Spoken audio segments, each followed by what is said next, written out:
একজন ম্যাজিস্ট্রেট যিনি হচ্ছে রিটার্নিং অফিসার নির্বাচন কমিশন থেকে দায়িত্বে আছেন, একটা জেলার দায়িত্বে আছেন, তার অফিসে কিভাবে এত বড় ভুল, একবার ভুল মানা যায় কিন্তু দুইবার কেন ভুল হচ্ছে? আমার এই পেপারটার জন্য লালমনিরহাট থেকে ঢাকায় আসতে একদিন লাগে, এটা আপনি জানেন। রাতে গাড়িতে উঠতে হয়, সকালে, দিনের বেলা কোনো গাড়ি নেই। এই পেপারটার জন্য আমার একদিন লস। দেন আমি আবার আমাকে এই পেপারটা দেওয়া হলো, আসলো আমার লোক, আসার পরে দেখি এখন এখানে সত্যায়িত করে দিয়েছে এটা মূল কপি না। আমি এখানে জমা দিতে আসছি, জমা দিতে পারতেছি না, আবার ফোন দেওয়া হলো।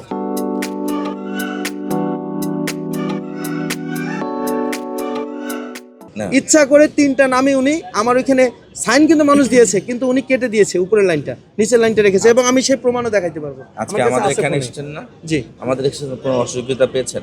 এখানে কোনো অসহযোগিতা পেয়েছি, এটা কিন্তু নির্বাচন কমিশনের ভুল। এখানে কোনো এখানে যে 10টা পেয়েছেন অসহযোগিতা পেয়েছি, অনেক আন্তরিক এইটা নির্বাচন কমিশনের। এখানে আপনি যে কথাটা বলেছেন এইটা মানে মাঠ পর্যায় থেকে আমাদের কাছে পাঠিয়েছেন, মানে আপনি যখন আপনারটা অবৈধ করলো বা আপনারা বাতিল করলো, আপনি আমাদের কাছে কিন্তু অ্যাপিল করছেন। অ্যাপিল করার পরে কি হচ্ছে, এখন আমরা আপনারটা এটা শুনানি নেব। এখন আপনি ওই 3 জনকে যখন হাজির করবেন তখন আলটিমেটলি কিন্তু জিনিসটা আপনাকে বৈধ হয়ে যাবে, তাই না? কিন্তু বারবার যে কথাটা বলছেন যে নির্বাচন কমিশনের অসহযোগিতা, কেন বলেছি এটার অবশ্যই রিজন আছে। First reason 944। এই ফিল্ড এইটা কিন্তু পেপারটা আমাকে দেওয়া হয়েছে নির্বাচন অফিস থেকে, বলা হলো যে 944 রিটার্নিং কর্মকর্তা, এই 3 জন ব্যক্তি দেখেন। আমি ওনাকে 3বার ফোন দিয়েছি যে এইটা ভুল লিখেছেন আপনারা। আমার যিনি তিনি পরবর্তীতে কারেকশন করেছেন, দেখেন 994। একজন ডিসি তার অফিস থেকে কিভাবে, আমি 3বার ফোন দিয়েছি। ক্লারিক্যাল মিস্টেক হতেই পারে। আচ্ছা, মিস্টেক হয়েছে। আমাদের কাছে দেখেন এই যে পরিমাণ কাগজ এসছে, সেই কাগজে অ্যাভেলেবেল ওই মানে ওই 1% এর বিষয়টা। আমি আপনার সাথে সহমত, মিস্টেক হতে পারে, আমরা মানুষ। আমার এই পেপারটার জন্য লালমনিরহাট থেকে ঢাকায় আসতে একদিন লাগে, এটা আপনি জানেন। রাতে গাড়িতে উঠতে হয়, সকালে, দিনের বেলা কোনো গাড়ি নেই। এই পেপারটার জন্য আমার একদিন লস। দেন আমি আবার আমাকে এই পেপারটা দেওয়া হলো, আসলো আমার লোক, আসার পরে দেখি এখন এখানে সত্যায়িত করে দিয়েছে এটা মূল কপি না। আমি এখানে জমা দিতে আসছি, জমা দিতে পারতেছি না, আবার ফোন দেওয়া হলো। এখন 3য় দফায় আবার একজন ম্যাজিস্ট্রেট যিনি হচ্ছে রিটার্নিং অফিসার নির্বাচন কমিশন থেকে দায়িত্বে আছেন, একটা জেলার দায়িত্বে আছেন, তার অফিসে কিভাবে এত বড় ভুল, একবার ভুল মানা যায় কিন্তু দুইবার কেন ভুল হচ্ছে? 3য় দফায় আমি আমার এই পেপারটা পেয়েছি। আমি আমার অবশ্যই যুক্তি আছে এবং পেপার কথা বলবে তার জন্য এখন আছি না। এখানে তো অনেক আন্তরিক,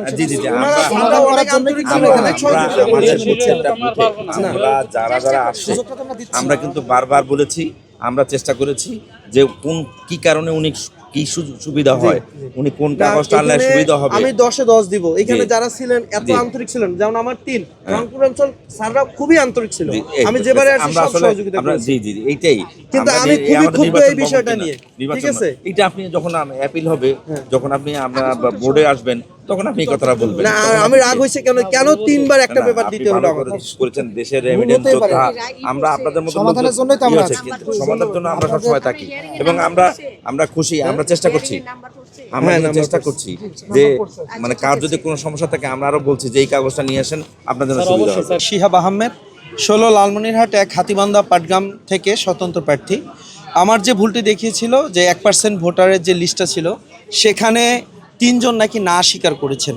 তো আমি পরবর্তীতে ইসির কাছ থেকে একটা ফর্ম পাই, এই ফর্মটি পাই এবং সেটি নিয়ে কিন্তু আমি আমার যে ব্যক্তিদের কাছে তারা গিয়েছিল, তাদের যে ভাষ্য যে তারা না স্বীকার করেছেন, তাদের সাথে যোগাযোগ করি। তারা আমাকে বলেছেন যে তারা কোনোভাবেই না স্বীকার করেননি, এটি অবশ্যই একটা চক্রান্ত। কারণ যেহেতু আমার ফিল্ড ভালো, লালমনিরহাট 1 হাতিবান্ধা পাটগ্রাম আসনে আমার ফিল্ড ভালো হওয়াতে তারা এটা আমার সাথে ষড়যন্ত্রমূলক করেছে।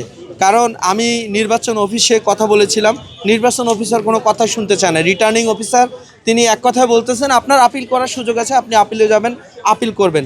দেখেন, একটা দেশে এই নির্বাচন ব্যবস্থাকে ধসে দেওয়ার জন্য কিন্তু এটাই যথেষ্ট। আমরা এখানে সবাই এই নির্বাচনটাকে উপভোগ করতে চেয়েছিলাম। আমরা চিন্তা করেছিলাম 24 পরবর্তী আমাদের যে রেভলিউশন একটা ঘটে গেছে বাংলাদেশে, সেখানে অবশ্যই হয়তো আমরা সবাই সম্মিলিতভাবে দেশটাকে সাজিয়ে গুছিয়ে তুলতে পারবো।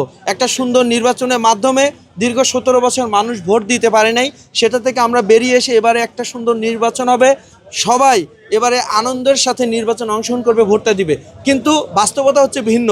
বাস্তবতা ইতিমধ্যেই আমরা দেখতে পাচ্ছি যে দলীয়করণের মাধ্যমে কিন্তু প্রতিটা ডিসি কিন্তু এখন দলীয়করণের মাধ্যমে চলে গেছে। তারা দলীয়করণটাকে এখন প্রকাশ্যে নিয়ে আসতেছে বলা যায় তাদের কার্যক্রমের মাধ্যমে। না হলে কেন হচ্ছে বেছে বেছে স্বতন্ত্র প্রার্থীদের টার্গেট করা হচ্ছে? আমরা দেখতে পাচ্ছি যে একটি দলের কিন্তু হাতে গোনা কয়েকজন প্রার্থিতা বাতিল করা হয়েছে, কিন্তু স্বতন্ত্র এবং অন্যান্য দলীয় যে দলগুলো আছে তাদের কিন্তু প্রার্থিতা বাতিল করা হচ্ছে।